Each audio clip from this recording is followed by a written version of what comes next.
Bienvenidos. Hoy vamos a hablar de por qué, cuándo y cómo mueren las células.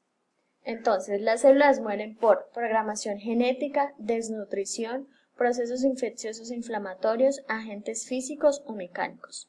También hay factores físico-químicos como temperatura, presión, pH y detergentes.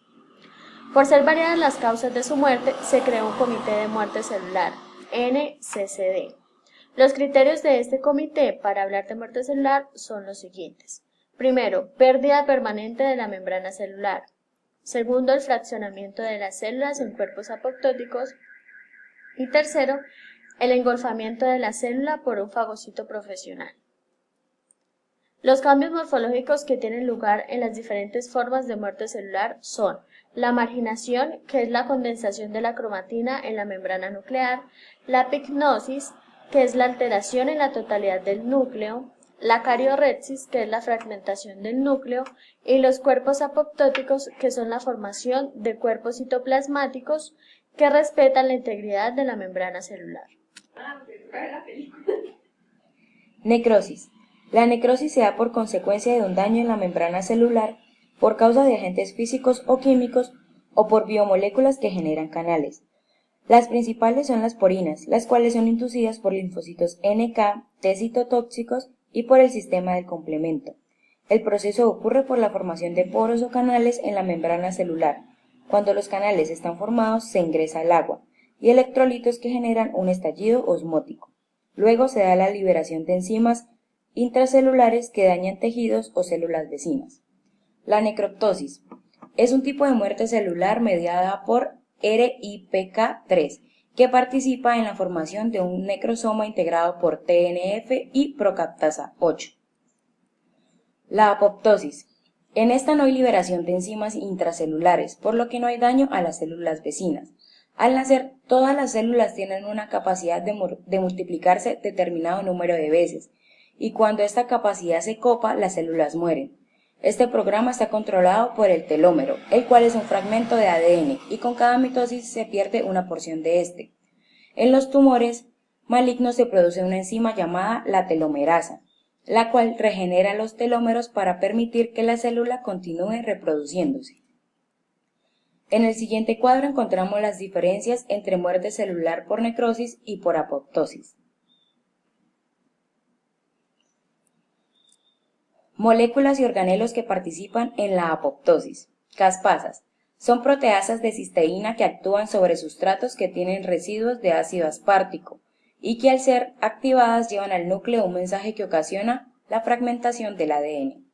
Las mitocondrias generan ATP, participan en la homeostasis del calcio, ayudan en la biosíntesis de aminoácidos, lípidos y nucleótidos, inducen la apoptosis, participan activa de la respuesta innata contra virus por la generación de interferones tipo 1, destruyen algunas bacterias por la producción de radicales de oxígeno, participan en el control de tumores por medio del incremento en la producción de P53 y ayudan en la producción de interleucina 15, que activa las moléculas dendríticas NK, linfocitos T, CD8 de memoria. Mecanismos de apoptosis. La apoptosis genera cambios morfológicos y bioquímicos. Dentro de los cambios morfológicos encontramos condensación de la cromatina, fragmentación del ADN en aproximadamente 200 pares de bases, protrusiones de la membrana celular, pérdida de la adhesión de la célula a la matriz extracelular o a otras células, y cambios bioquímicos como la externalización de la fosfatidilcerina, fragmentación proteolítica de varias enzimas celulares y de sustratos citoplasmáticos. La apoptosis puede estar controlada por las mitocondrias y por el núcleo. Cuando está controlada por las mitocondrias, si hay una suspensión de los estímulos de crecimiento, se activa BCL2.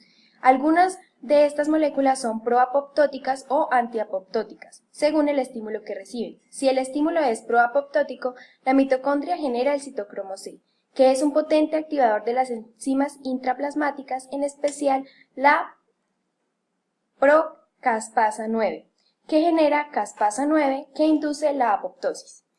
Cuando la apoptosis es controlada por el núcleo, ocurre un daño irreparable en el ADN. Estos son reparados por P53. Si se repara la célula, continuará su curso normal de replicación, pero en caso contrario puede ocurrir una de estas dos cosas. Primero, que la célula se multiplique anormal y autónomamente, dando lugar al desarrollo de un tumor. Y segundo, que la célula es inducida al suicidio o muerte por apoptosis. Si ocurre eso, se aumenta la producción de P53 y sale del núcleo al citoplasma. Y con ayuda de una proteína que la regula de manera positiva, llamada PUMA, se activa una molécula llamada VAX, para que actúe sobre las mitocondrias, alterando su membrana externa y que así se libere el citocromo C. Piroptosis es una forma aguda de muerte celular programada en la que hay formación de poros en la membrana celular, permitiendo estallidos osmóticos y la lisis de la célula para eliminar patógenos del nicho de replicación intracelular y hacerlos vulnerables a la fagocitosis. La autofagia o muerte parcial es un proceso biológico de supervivencia celular gracias al cual las células que sufren estrés, inanición o hipoxia capturan pequeñas porciones de citoplasma u organelos para destruirlos y poder asegurar su suministro de nutrientes. La esferocitosis es el proceso por el cual los macrófagos fagocitan los cuerpos apoptóticos. Existen otros tipos de muerte celular, como los paratanatos, ferroptosis, anoiquis y entosis, y estos procesos están en proceso de identificación y análisis. Muchas gracias por su atención.